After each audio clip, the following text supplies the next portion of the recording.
Has everyone returned in one piece? Yes, everyone's returned looking really good actually. They're in a good place. Physically they look really good and we've had a good week's training. Before the break, you obviously had a couple of results that maybe set back the momentum that you had built up prior to the game with Celtic. How do you recover that momentum? By going out and being excellent tomorrow, by making sure that we do things right and we actually have a positive mindset and a positive outlook, because we had, I believe it was 10 games in 40 days and we won 9 of them. Those things don't happen by accident. We've had 2 setbacks, but the measure of the team will be how you come back from it and how you approach the next game. We've always said that to the players. We will not be defined by one game. We won't allow ourselves and our season to be defined by one game.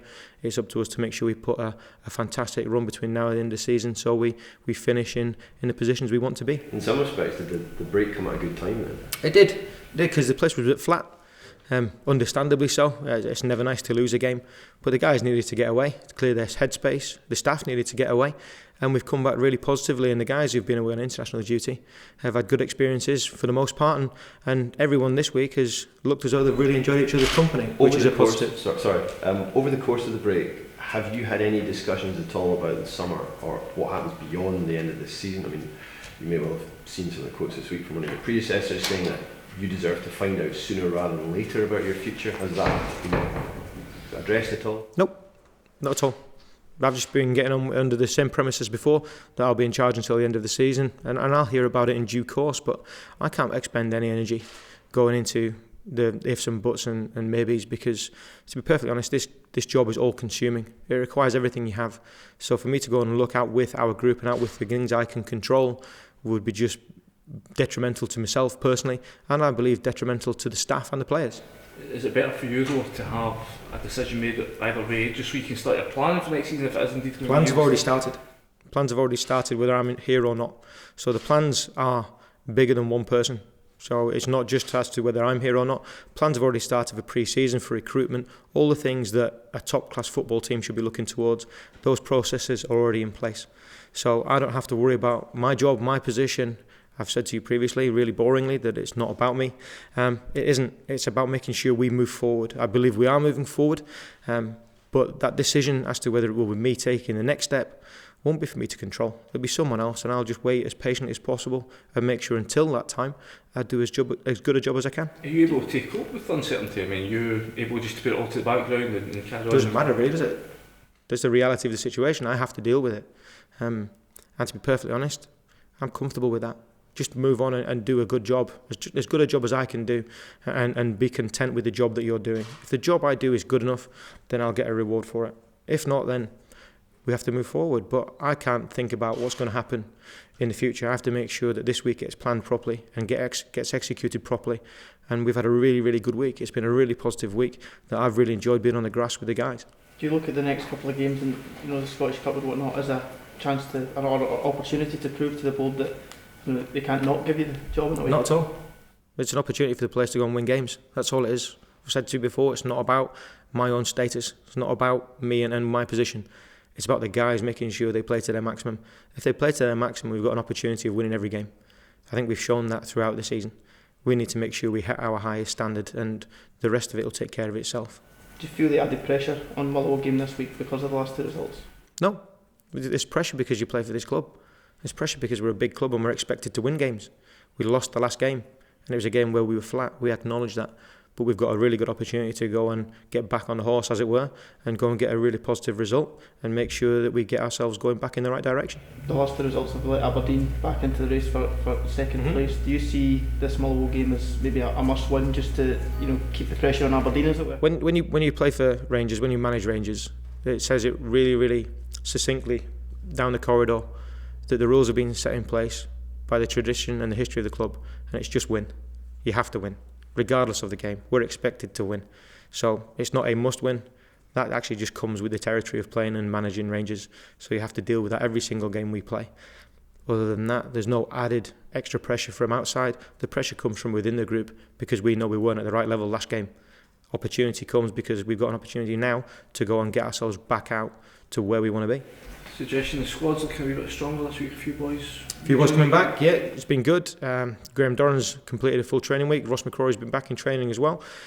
So there's competition for places. People are snapping into challenge hungrily.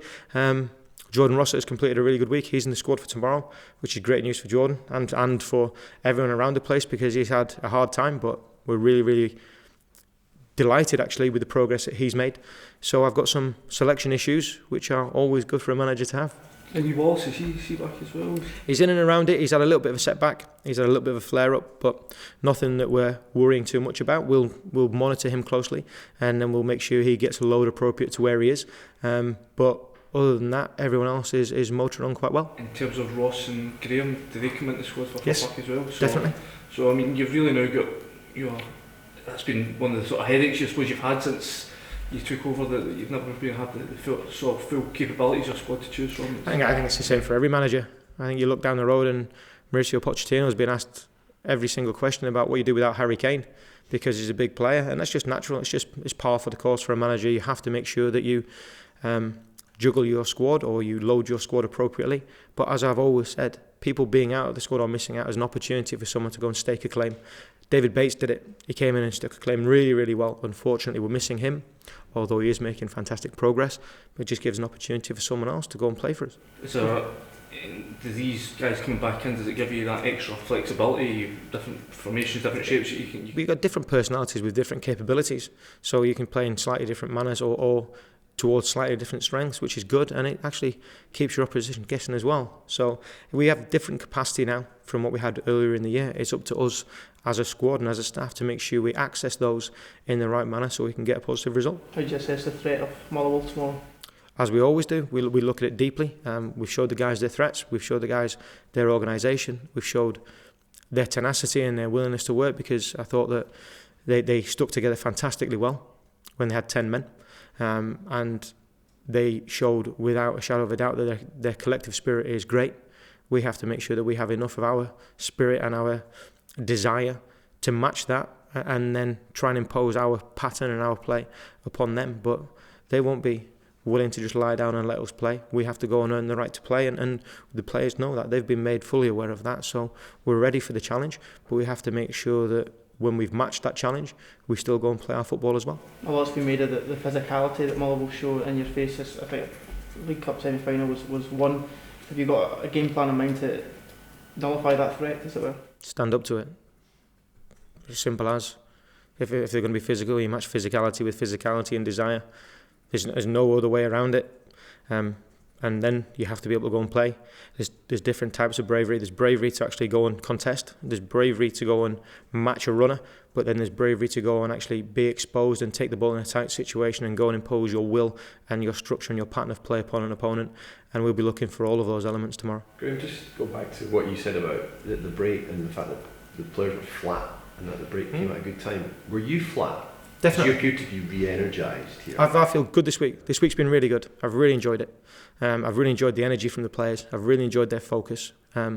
But getting away from it, getting some headspace was good. Spending time with family for everyone, I believe, is a positive for us. And I think everyone's used it in the right manner and come back in with a really good mindset. So for me as a manager and as a person, it was important to get that time away. But the guys have come back in with a really good focus.